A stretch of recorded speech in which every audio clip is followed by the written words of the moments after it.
எல்லாருக்கும் வணக்கம். ரென்னா வீட்டு சமையலில் இன்றைக்கி குழந்தைங்களுக்கு பிடிச்ச மாதிரி சூப்பரான பிரெட் மசாலா தான் பார்க்க போகிறோம். வீட்டில் உள்ள வெங்காயம் தக்காளி பேசிக் மசாலா வச்சு ரொம்ப சூப்பராக செஞ்சிடலாம். கடைக்கு போய் சாப்பிட்ணுமா என்ன, வீட்லேயே ரொம்ப ஆரோக்கியமான முறையில் செஞ்சிடலாம். அந்த சுவையான பிரெட் மசாலா எப்படி செய்கிறதுன்னு வாங்க பார்த்துடலாம். பிரெட் மசாலா பண்ணுறதுக்கு முதல்ல ப்ரெட்டை டோஸ்ட் பண்ணணும். அதுக்கு அடுப்பில் தோசைக்கல் வச்சுருக்கேன். கொஞ்சமாக எண்ணெய் சேர்த்துக்கலாம். எண்ணெய் சுடானதுக்கப்புறமா கடையிலேருந்து வாங்கிட்டு வந்த பிரெட் ஸ்லைஸை எடுத்துகிட்டு தோசைக்கல் மேலே வச்சுட்டு அடுப்பை மிதமான தணலில் வச்சு 2 பக்கமும் நல்லா திருப்பி போட்டு முறுமுறுன்னு வேக வச்சு எடுத்துக்கலாம். ப்ரெட் ஒரு பக்கம் நல்லா டோஸ்ட் ஆகிட்டு நம்ம அடுத்த பக்கம் திருப்பி போட்டுடலாம்.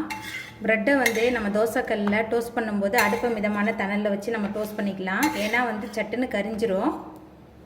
நம்ம சேர்த்த ப்ரெட் 2 பக்கமே நல்லா டோஸ்ட் ஆகி வந்துருச்சு. அதுக்கப்புறமா இந்த ப்ரெட்டெல்லாம் நம்ம எடுத்து தனியாக வச்சுக்கலாம். பிரெட் மசாலா பண்ணுறதுக்கு அடுப்பில் கடாய் வச்சுருக்கேன். இதில் 3 டேபிள் ஸ்பூன் அளவுக்கு எண்ணெய் சேர்த்துக்கலாம். எண்ணெய் சுடாய் வரட்டும். எண்ணெய் சுடாய் வந்துட்டு பொடியாக நறுக்குன 2 பெரிய வெங்காயம் சேர்த்துக்கலாம். இது கூடவே பொடியாக நறுக்குன ஒரு பச்சை மிளகாய் சேர்த்துட்டு நல்லா கலந்து விட்டு வதக்கி விட்டுடலாம். வீட்டில் பிரெட் அதுக்கப்புறம் வெங்காயம் தக்காளி இருந்தால் சூப்பராக இந்த பிரெட் மசாலா செஞ்சிடலாம். குழந்தைங்களுக்கு ஈவினிங் ஸ்நாக்ஸாக செஞ்சு கொடுத்தா குழந்தைங்க ரொம்ப விரும்பி சாப்பிடுவாங்க. வீட்டில் உள்ள பேசிக் மசாலா போதும் இந்த பிரெட் மசாலா செய்கிறதுக்கு. சாஸ்லாம் அதிகமாக சேர்க்காம ரொம்ப சூப்பராக செஞ்சிடலாம். ரொம்ப சுவையாகவும் இருக்கும். வெங்காயம் பச்சை மிளகாய் 2த்தையும் சேர்த்துட்டு நல்லா கலந்து விட்டு வதக்குனதுக்கப்புறமா 1 டேபிள் ஸ்பூன் இஞ்சி பூண்டு விழுது சேர்த்துடலாம். இஞ்சி பூண்டோட பச்சை வாசனை போகிற அளவுக்கு நல்லா கலந்துட்டு வதக்கிடலாம். வெங்காயம் நல்லா வதங்கி இஞ்சி பூண்டோட பச்சை வாசனை போயிடுச்சு. அதுக்கப்புறமா மிக்சியில் சேர்த்து அரைச்ச 2 தக்காளி பழத்தோட விழுது சேர்த்துக்கலாம். தக்காளி விழுது சேர்த்துட்டு தக்காளியோட பச்சை வாசனை போகிற அளவுக்கு நல்லா கலந்துட்டு வதக்கி விட்டுறலாம். எங்கள் வீட்டில் யாரும் தக்காளி சாப்பிட மாட்டாங்க, அதனால் நான் அரைச்சி சேர்த்துருக்கேன். உங்கள் வீட்டில் குழந்தைங்க சாப்பிட்ற மாதிரி இருந்தால் நீங்கள் பொடியாக நறுக்கி சேர்த்துக்கோங்க. ரொம்ப சூப்பராக இருக்கும். தக்காளி இந்த மாதிரி நம்ம அரைச்சி சேர்க்கும்போது ப்ரெட்டு எல்லாமே இந்த தக்காளியில் நல்லா ஒட்டி பிடிச்சி வரும். அதனாலையும் தக்காளியை நான் அரைச்சி தான் சேர்த்து போடுவேன். தக்காளி சேர்த்துட்டு நல்லா கலந்து விட்டு வதக்குனதுக்கப்புறமா இதில் மசாலா தூள்லாம் சேர்த்துக்கலாம்.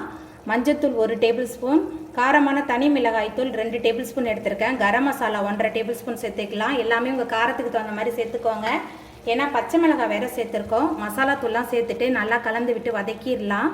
மசாலா தூள்லாம் சேர்த்துட்டு நல்லா கலந்து விட்டு வதக்குனதுக்கு அப்புறமா இந்த மசாலாவுக்கு தேவையான அளவுக்கு கல்லுப்பு சேர்த்துட்டு மறுபடியும் நல்லா கலந்துட்டு வதக்கிடலாம். நல்லா காரசாரமாக நல்லா சுல்லுன்னு இருக்கும் இந்த பிரெட் மசாலா. மசாலா தூள்லாம் சேர்த்துட்டு நல்லா கலந்துட்டு வதக்குனதுக்கு அப்புறமா இதில் 5 டேபிள் ஸ்பூன் அளவுக்கு சில்லி சாஸ் சேர்த்துக்கலாம்.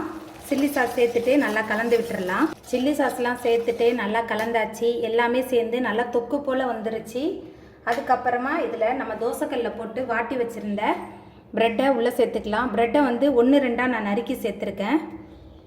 ப்ரெட் சேர்த்துட்டு எல்லாத்தையும் நல்லா கலந்து விட்டுறலாம். நம்ம சேர்த்த மசாலா ப்ரெட் 2மே சேர்ந்து நல்லா கலந்துடணும். நல்லா கலந்து விட்டுறலாம். நம்ம சேர்த்த மசாலா எல்லாமே இந்த ப்ரெட்டில் நல்லா ஒட்டி பிடிச்சி வந்துருச்சு.